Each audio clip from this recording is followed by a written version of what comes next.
Toyota Material Handling is now providing a factory rebate of up to $2,500 when you trade in a Toyota or a competitive unit. Now, through September 30th, 2024, trade in your forklift and get a new industry-leading Toyota forklift. This rebate applies to electric and internal combustion models. Unlock your upgrade today by visiting toyotaforklift.com. That's toyotaforklift.com, or click the link in the show notes.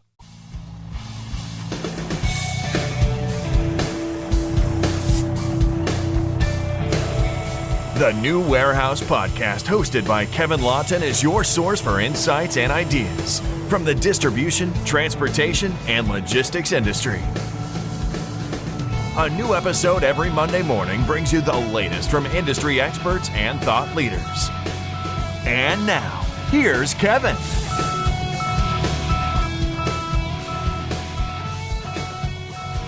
Hey, it's Kevin Lawton with the New Warehouse Podcast, bringing you a new episode today.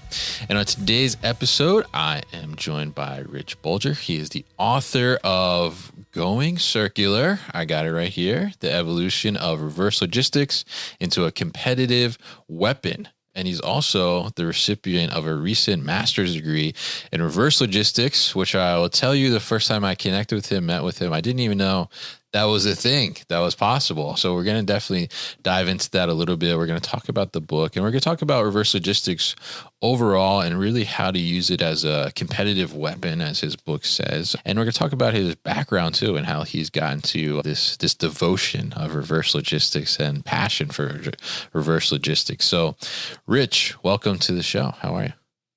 Kevin, thanks for having me. I'm doing great. Thank you. Absolutely. It's great to get you on here. And at first I'll say congratulations. You just told me before we started recording, you just walked the stage to get that master's degree in reverse logistics. So I'll say congratulations first to you, sir. It is possible to teach an old dog new tricks. Absolutely. Absolutely. So tell us a little bit about your background, I guess, overall, and kind of how it just led to this love for reverse logistics, writing a book about it, getting a degree about it. I mean, tell us a little bit about your background. Sure. I joined the Army at 17 as a truck driver, served in the 101st Airborne Division, won 6 soldier of the month, soldier of the quarter boards. And before I knew it, I was driving the third highest ranking officer, walking the halls of generals at a very young age. Wow. So from a leadership perspective, I had some of the best that were pouring into me, and I'm very grateful for that. After the military, I had a 17-year career at Verizon Wireless, where I started as a temp from a deco, taking bill payments in a store in Columbia, South Carolina. I like to say a couple things. Number one, you couldn't start lower in the organization than I started. That's right. And temp, yeah. Number two, I was really great at taking bill payments. I would greet people with a smile. I'd ask them how their day was. I'd check their rate plan to see if they were on the best one. And I would also check to see if they were eligible for an upgrade, so I could go through and pass them off to a sales rep. And Kevin, after about 2 weeks of that temp role, they put a machine in that store. And you know what that machine did? What's that? It took bill payments. So my very first job got automated. And it was a message to me that just because the task went away, my value did not go away. And I went from a temp to part-time customer service to part-time sales, full-time sales, senior sales. I ran the top retail store for Verizon in the South. And eventually I ran the top retail district of 270 in Verizon Wireless. So half of my life I spent on commission sales. In 2009, a job was created for me. I became the youngest director in Verizon, and my job had 2 remits. The first one was operations. I call it risk management. I had to figure out how to get inventory into stores. I had to figure out how to get it out of stores. Had over 170 locations, a couple hundred franchise locations, a business-to-business team that I supported. So part of the metrics of success for that job was driving down unwanted returns, driving down no trouble found on the warranty items that we were sending back to get repaired, driving down unwanted discounts. So half of my job was risk management. The other half of my job was risk. It was a $6 billion region with 10 million subscribers, and I had to figure out how to get customers and keep customers, continuity marketing. Yeah. So in 2010, a couple of things happened. Number one, Verizon was on the precipice of launching the very first iPhone. And that iPhone changed the subsidy model. About 30% of all devices that we sold were smartphones. And we wanted to grow that share. In order to do that and make the smartphone sales financially viable, they ended a retention discount we had where we gave a customer $100 to go through and upgrade their contract. Yeah. So me being the person that I am, operations, I had to enforce the no discounting policy. Yeah. Marketing, I had to make sure that we didn't lose market share. I went to my regional president, great leader, and I said we were going to have a challenge because at that point, T-Mobile was starting to do the Un-carrier thing. Okay. And we had trained customers. I had trained customers and teams of sales leaders to go through and promise that discount. So when I went to him and I said, hey, we're going to hurt more than any other part of the organization after losing this discount, my boss, great man, looked at me like any good leader would and said, Rich, you're probably right. Yeah. But do you know what I would love more than knowing what the problem is? Bring me 3 solutions. Yeah. So the solution that I had that I liked the most was there was a company that I met that wanted to go through and buy devices back, but they weren't involved in the transaction when a customer was more likely to trade in their device. For instance, 2 of the most successful circular economies that exist on the planet, no one considers circular. Real estate. You're not going to recycle your house when you move out. Yeah. You're not going to recycle your car when you upgrade. So real estate and automotive are ones where a product naturally goes from one owner to the next, right? Which is my definition of a circular economy. Yeah. And there's whole subsets of warranties and finance for customer 2, customer 3, customer 4. So my Army truck driver brain thought, well, if I could go through, apply the value of a customer's old device towards their next purchase, I'm going to sell more things. And by going through and selling that product back to the company that wanted to buy it, it was a new revenue stream.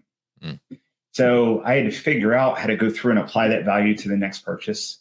We worked up a gift card program. I had to figure out how to ship the devices, not to the facility in Fort Worth, Texas, but to one in Indiana.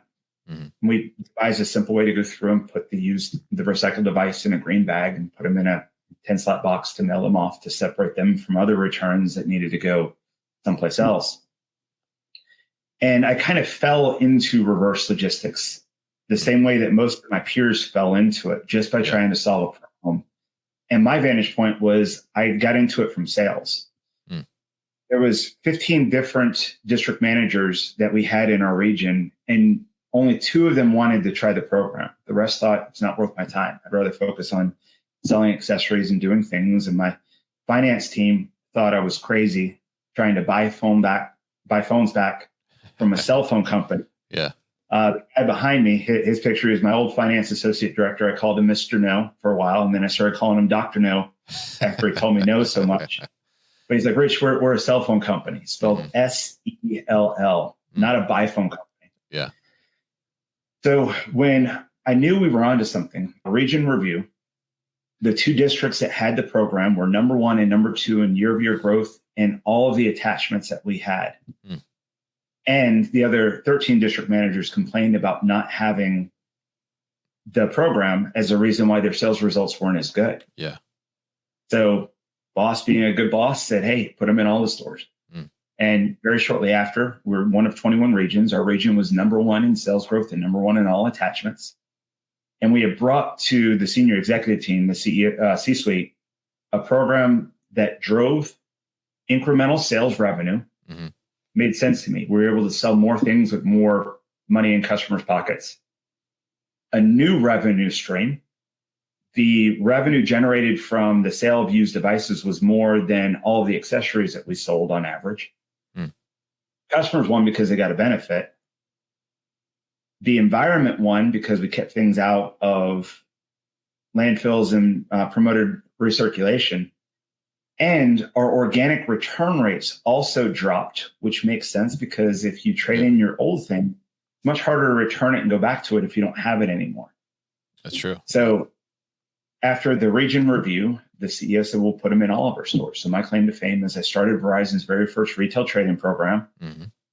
And after that review, I got a call from the vice president of supply chain saying, Rich, you're pretty good at reverse logistics, I hear. How would you like to move your family to Fort Worth, Texas and run Verizon CRTC?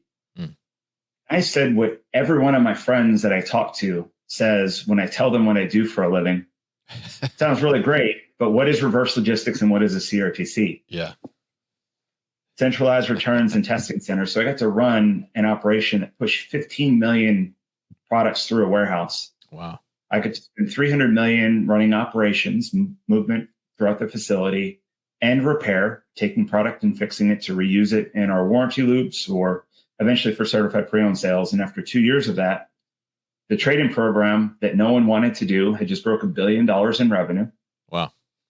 And I was challenged with going through and growing the revenue by 300 million, the exact amount I spent on my operation in 12 months. My operation role was split into one new director, and the repair role was shifted to another director. So my job was split in two. And I was challenged with growing $1 billion revenue stream. Kevin, what I learned about being successful in reverse logistics and the circular economy is you have to work on three things. How do you get product? How do you process it efficiently? And how do you generate value for it? So I seek new sources of supply. I put Verizon on eBay, Amazon, Sears.com with product listed in good, better, best condition under 3 different brands, not just the Verizon brand, but we created 2 sub-brands that were able to sell product at a higher rate at a lower price without competing with our main brand. Yeah. And in 2 years, I grew it from $1 billion to $1.6 billion. Before, we had a new CEO that came in, and the CEO said, hey, we're paying too many people too much money. So if you weren't on commission, you were offered an early retirement option. And by that point, I had been a director for more than 10 years. Yeah. Even though I was running 2% of Verizon's revenue with a team of 8, no one knew what I did. And when I went to work and saw that number, it was enough to pay off my house and put both my kids through college. So I love my team. I love my mission. I love what I did, but I couldn't afford to stay. I couldn't look my wife in the eye and say I was being a good steward if I didn't click the button. Yeah, absolutely. And reverse logistics professionals at scale that have built circular economy programs are in high demand. So I had 7 different job offers, and I went 2 routes. The first route that I went is I went to Cisco networking and computing, Cisco Systems. Cisco wasn't the highest paying job, but it was the hardest job offer that I had. So I wanted to see if what I learned about reverse logistics, everything has a cost to reuse, everything has a blended benefit, and what you should or should not do has a numerical story that you could follow. Cisco was a maker of things, a brand. Verizon was a distributor of things. They distributed Apple, Samsung, Motorola. And Cisco made different things than what I was used to. So I wanted to see if what I learned could scale into a different genre. And it did. Verizon, we basically did domestic reverse logistics. At Cisco, I got to do international reverse logistics. I got to run a plant in the Netherlands, Hong Kong, Japan, here in the US. I had 12 places to help me move product across borders and over 50 different in-country recycling locations. And I got to introduce different programs that help Cisco turn their reverse logistics operation from running at a cost to giving more benefit back through programs that we ran than the entire cost to run the programs. I like to say we put solar panels on reverse logistics. If you have solar panels in your house and you use less power than what you consume, then your meter will run backwards and you'll give more energy back to the grid, and the power company will actually pay you. Right. Yeah. I love the thought of having reverse logistics more than pay for itself. So it was the second Fortune 50 company that I did that in. The second thing that I did is I started consulting with a group of young men from Brooklyn that started buying and selling Nike shoes at 16. Cleaning the toes with a toothbrush, stuffing the toes with newspaper, listing them for what they were worth and selling them, knowing the market price. They were doing circular economy work before they knew what circular economy work even was. Interesting. And after they did that with sneakers and apparel, they took a look and said, what's the top selling thing in the circular platform that they were working on, eBay, and that was a cell phone. Turns out the top selling cell phone at that time was a BlackBerry, 6 screws, said himself how to fix it. And before they knew it, they were a $27 million a year company. And I started advising them, teaching them value stream mapping and process engineering, and I watched their revenues grow. During the 3 years I was at Cisco and the 3 vice presidents I had, COVID happened. COVID disrupted the supply chain more than anything else in recent times. Yeah, absolutely. COVID also disrupted and changed how people shop for products. So used items became a lot more attractive because there wasn't enough new product. And if you could get your hand on new product, it was so expensive that used alternatives were becoming more and more attractive. So I left Cisco and took over the ARA Global Group and immediately rebranded them Recirc, short for Recirculate, to give them a global vision with a sustainable mission to reuse first, recycle last, and never waste. Something that was attractive to get supply and attractive to consumers that were looking to acquire used things. And during that time, I also spent 3 years in the advisory board of the Reverse Logistics Association. So I got to work with counterparts in different parts of the industry: apparel, home goods, sporting goods, makers of things, distributors of things, different businesses that help enable the movement from point to point. And I found out through them that we all had the same problem. Very complicated work and very few resources and training on how to do it. There was a study from Deloitte that was done a couple of years ago, 2022, where they said that Gen Z and millennials, 70% of them are aware of their carbon footprint and are actively taking steps to mitigate it. They're willing to spend more on a product as long as it's sustainable. And that's going to be the top buying demographic in a couple of years. Yeah. And they're also saying that they want their companies to take a more proactive approach on their carbon footprint. So for me, where you like to say warehouses are sexy, I see the shirt behind you. Oh yeah, there we go. I'm sure they're available for sale someplace. I need to buy one. I wanted to make reverse logistics sexy. Yeah. And that's where the evolution of returns being a necessary evil and unwanted outcome, the way I started it in 2009, driving down unwanted returns. When I found that you can drive up some returns, make money on it, make customers happy, help the environment, Kevin, it's a win-win-win. Environments win, businesses win, customers win through reverse logistics. The same processes, the same systems and architecture, warehouses, systems and tools, resources, assessing cosmetic and functional criteria, learning the value that you can generate. The same RL resources that are needed to drive down unwanted returns are the same ones that are needed to drive up circular economy returns. And that put me in this journey of trying to go through and become an advocate for teaching people how reverse logistics can benefit a company's bottom line and the environment at the same time.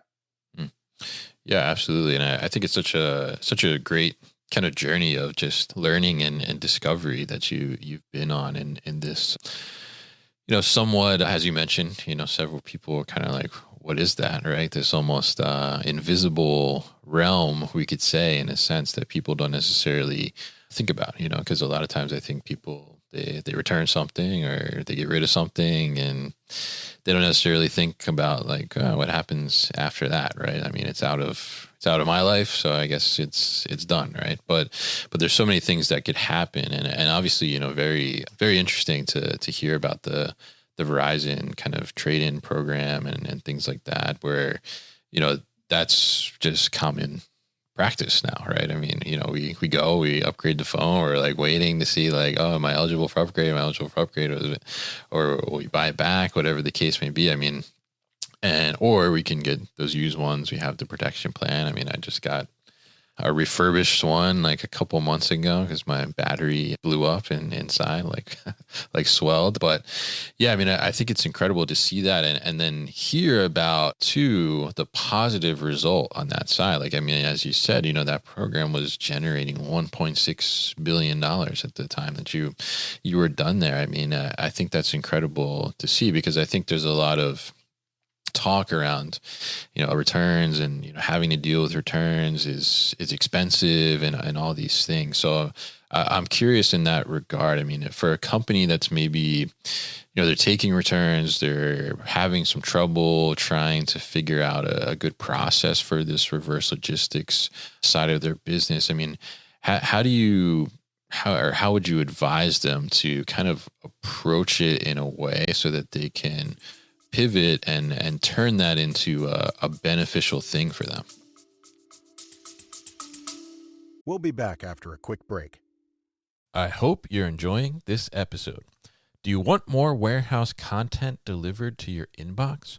Sign up for our new email series called Warehouse Wisdom Wednesday to get an educational series of emails on warehouse basics delivered directly to you every Wednesday morning. Find the sign up link in the show notes.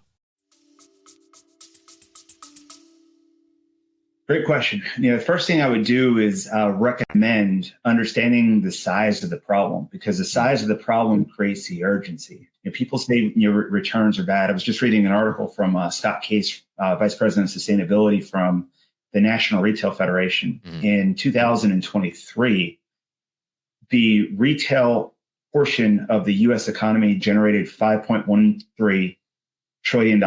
That's insane. So, yeah, big number.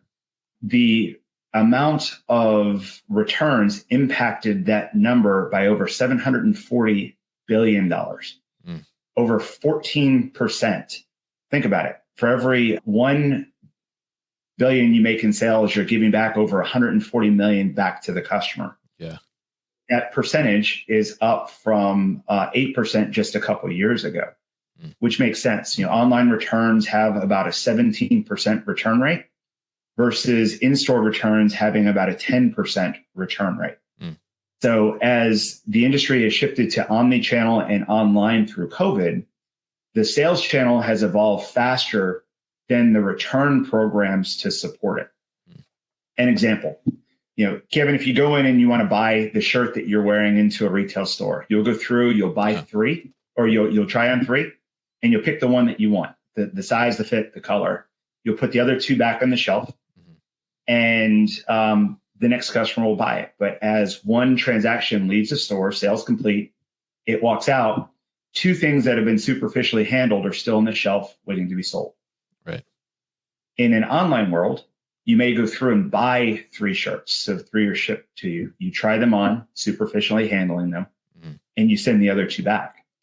If those other 2 go from new to used and are devalued, well, now you've introduced waste by having the same policy cover a different shopping environment. So you're seeing some companies go through and use seals to put shoes together so you can try them on to see how they fit. And if you break the seal, well, then it goes used and you can't send it back. Yeah. But if you look at the unwanted return, $740 billion, going through reverse logistics, and you combine that with the size of the secondary market for products, because the internet and circular platforms have made it much easier to match used supply with used demand than ever before. Your eBays, your Amazons, your flip-flops, your Swappas. ThreadUp said that 42% of Gen Z and millennials are checking the resale value of their clothing before they even buy it, because there's marketplaces that allow you to match the used supply with used demand. Projections and run rates for the secondary market in the US are now in excess of $700 billion. So if you add in unwanted returns going through reverse logistics, $750 billion, and you add in the positive aspects of the secondary market through reverse logistics process at over $700 billion, you've got about $1.5 billion of a $5.1 trillion industry going through reverse logistics, and no one's trained how to do it. Yeah. Yeah. Yeah, I think it's interesting to see that. You mentioned there Gen Z, they're checking to see what the resale value is like of things before they purchase it. And you mentioned the sneakers earlier too. And I have to say, like, when I was younger, I used to be very much into sneakers and, collecting Nikes and all these different things.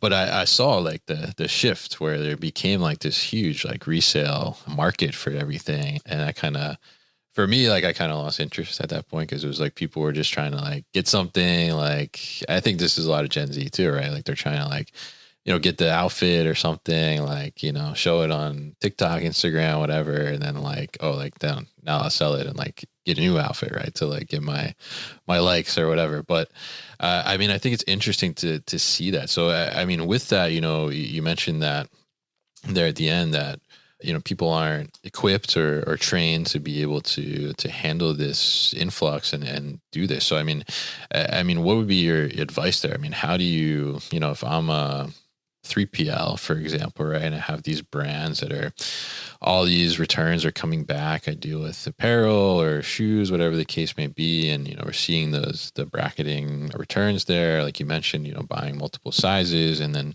sending back what doesn't fit. I mean, how do I, get my processes together? I mean, how do I create that awareness? I mean, how do I ultimately tackle this problem to drive value for myself, drive value for my clients? I mean, what's the best way to go about that and really get started? Yeah. So when I was a retail district manager, I had 17 stores. I had over 250 employees. And that job was easier because I had 17 managers that were finding ways to solve problems that I could collaborate with, find the bright spots and get everyone on the same page. And if I couldn't find it in my district, I would go through and call one of my 270 friends that were running districts and look at the one that had the best results and share best practices. In reverse logistics, that community does not exist within an organization. There's no one to call to say, how are you doing it? Mm-hmm. And, if you're lucky, you go through and you shadow with someone that knows what they're doing. I was recently at the Reverse Logistics Association event, launching my book, Going Circular, The Evolution of Reverse Logistics into a Competitive Weapon. So I'm doing a keynote with over 900 people that do what I do for a living. You're talking behemoths, Walmart, Amazon, the 3PLs that make them function, the transportation providers that move, people who test and diagnose. And I ask people to raise their hand if they've ever taken a college course on business, supply chain, or logistics. And a few hands went up. Yeah. Cool. Keep them up. If you've ever taken one college course on reverse logistics, you guys are the professional. Yeah. Every hand went down except for one that I recognized. Yeah. And I said, all right, put your hand down if you're not teaching a course on reverse logistics. Yeah. And Dr. Hitchpath put his hand down. Yeah. So I said, all right, how many of you have a corporate training program? Like when I came into Verizon, came into reverse logistics at Verizon from sales. I had a great boss who knew a lot, but there was no onboarding plan. Mm-hmm. When I went to Cisco, my second Fortune 50 company, Gartner award-winning supply chain, there was no onboarding to teach people how to do reverse logistics, which is why I'm the advisory board of the Reverse Logistics Association, a place where people can go and meet like-minded professionals that have the same problems. That's how I started going through and trying to educate myself. I heard about one college, the American Public University Systems, that has two branches, American Military Universities, where a lot of soldiers go for correspondence courses and getting an online education, and the American Public University, the civilian part. The Reverse Logistics Association sponsored a course in 2013 with APU and built a 4-year degree program and a master's degree program in reverse logistics. Wow. I thought that was super cool. Yeah. So, through my Verizon career, I moved 6 times. Military moved me around a bit. I went to 6 different colleges before I was able to put together my very first 2-year degree at 29. I put together my 4-year degree at 33. So when I was on the advisory board and I heard that there was an online course in reverse logistics with a master's degree program, I thought, how cool would it be if I could use my company's tuition assistance to find out if there's a way I I could go through and find a training program for my new employees. Number one. Number two, I thought it was really cool because it's hard enough to find someone that knows what reverse logistics even is. Yeah, absolutely. Let alone being in school with people that are trying to pursue a degree in it. So I thought I'll go on and I'll recruit. I thought it was a responsible thing for an advisory board member to do, to see what the curriculum looked like and be a part and try to influence the next generation. So for those reasons, I signed up for the program. And as you mentioned, I just walked the stage on Saturday to complete my master's degree in reverse logistics. Nice. So, but my recommendation is you've got to build a program. There's got to be an onboarding plan. There's got to be people that you can talk to. I wrote my book, Going Circular, The Evolution of Reverse Logistics into a Competitive Weapon. It's over 350 pages. It's got a 33-page glossary of terms. I wrote this to be something that I could give to my new employees to say, here's what reverse logistics is. Here's how everything moves. Because what I love about logistics is it reads left to right every time. You get stuff, you process stuff, you generate value for stuff. Yeah. And your brands, your makers of things have different care abouts, and your distributors of things have different care abouts than customers. But understanding how everyone thinks helps you build better programs.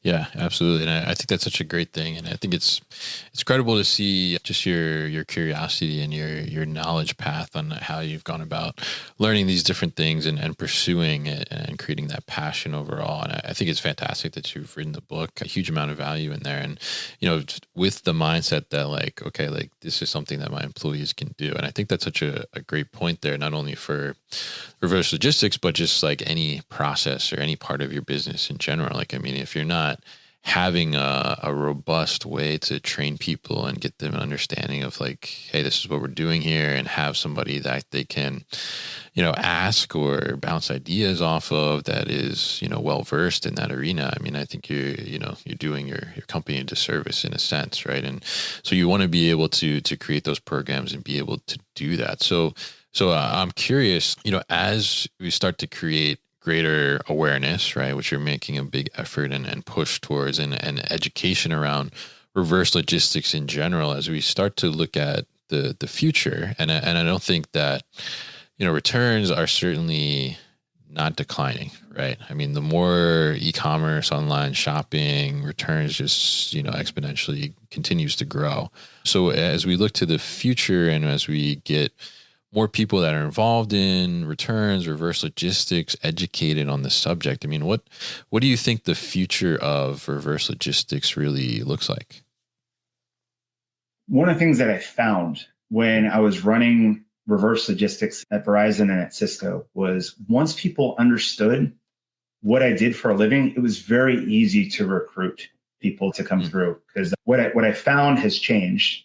When I started in at Verizon, the number one motivator for new employees was money. Over time, when I left Fortune 50, the employee surveys for people who were onboarded changed to where the number one driving force was having a sense of purpose. People don't want a job. They want a mission, and they're willing to spend more. So if you think about it through the lens of this next generation, very quickly is going to be the top spending demographic for any business to chase. Sales to. You have to adapt to that. I do think that return rates are going to go down as companies go through and change policies to adapt to online shopping. There's already starting to be a little bit of a level off in online returns as people are going through and adjusting free shipping and time, and they're going through with artificial intelligence and machine learning, now learning what are the hallmarks and characteristics of transactions that drive returns. I'll use the apparel one, for instance. There are some companies now that will identify that, Kevin, you bought that gray shirt in 3 different sizes. So instead of just fulfilling, they'll have someone reach out to you and say, have you seen your sizing chart? There's also some augmented reality tools that allow you to go through and take an image of your body to go through and help you fit for size, or superimpose your face on a piece of clothing so you can see how it would really look on you. So there's some cool things that are going on around that to drive it down. But over 40% of Fortune 50 companies have made publicly stated environmental sustainability and governance goals. Easy to say, tough to do. When you've got a lot of people that are saying, yes, we're going to make a commitment to do this, but no one knows how.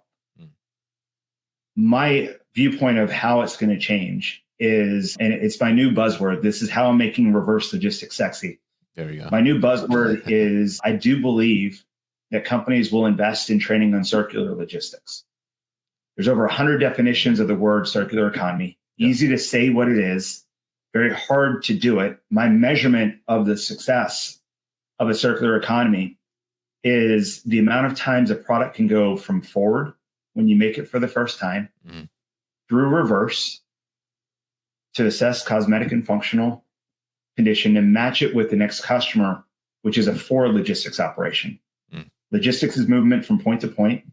Forward is moving to the point. Reverse is moving from the point, and it doesn't necessarily have to move backwards. In a circular economy world, you're competing for returns. The same way a Lexus that sells a new car is competing to have that car returns. They can sell more Lexuses. But if you drive a Lexus onto a Chevy lot, they're going to sell you a Chevy and sell your Lexus because there's value in it. Right. Yeah. So circular platforms have made it easy and harder for companies to track. But I do think that companies will invest in circular logistics to make the movement through the circular economy, through forward warehouses that have systems, processes, and tools that are different than the systems, processes, and tools you need for reverse, because things don't come in new condition.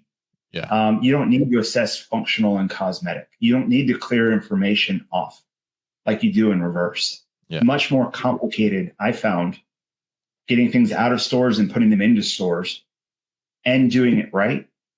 But I do think that there is going to be an overwhelming push for circular economy and circular logistics because the economical aspect will scream at companies that if they don't participate, they're going to miss out. And circular logistics being the movement of with new tools is going to become more and more understood and more important.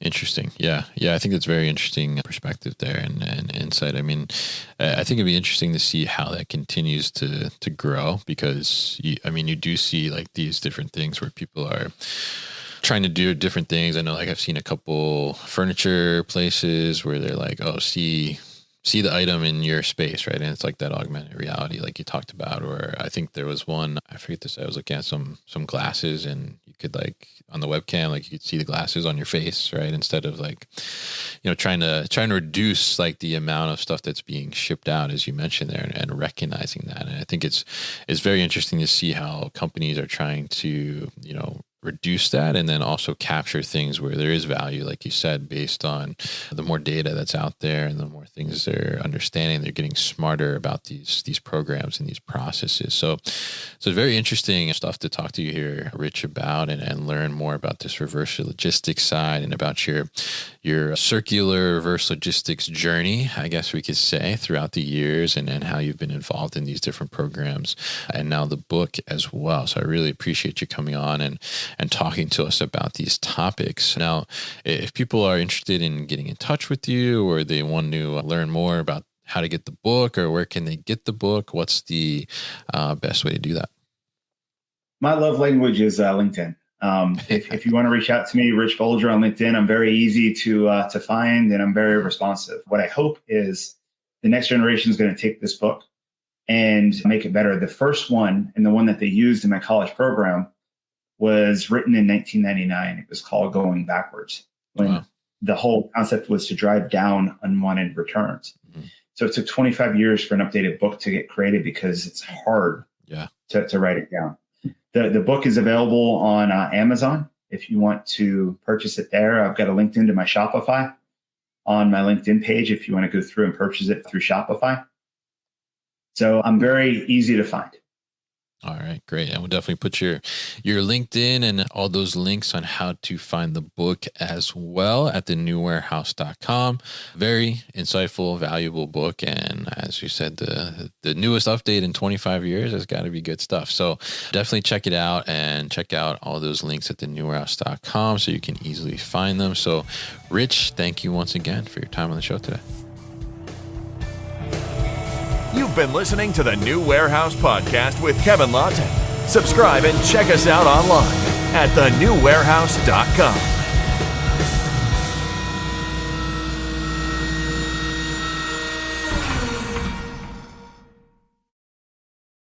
Enjoyed this episode? Make sure you are subscribed to the podcast, and for more content from the New Warehouse, find us on LinkedIn and YouTube. Links to subscribe can be found in the show notes, and for everything The New Warehouse, head to thenewwarehouse.com.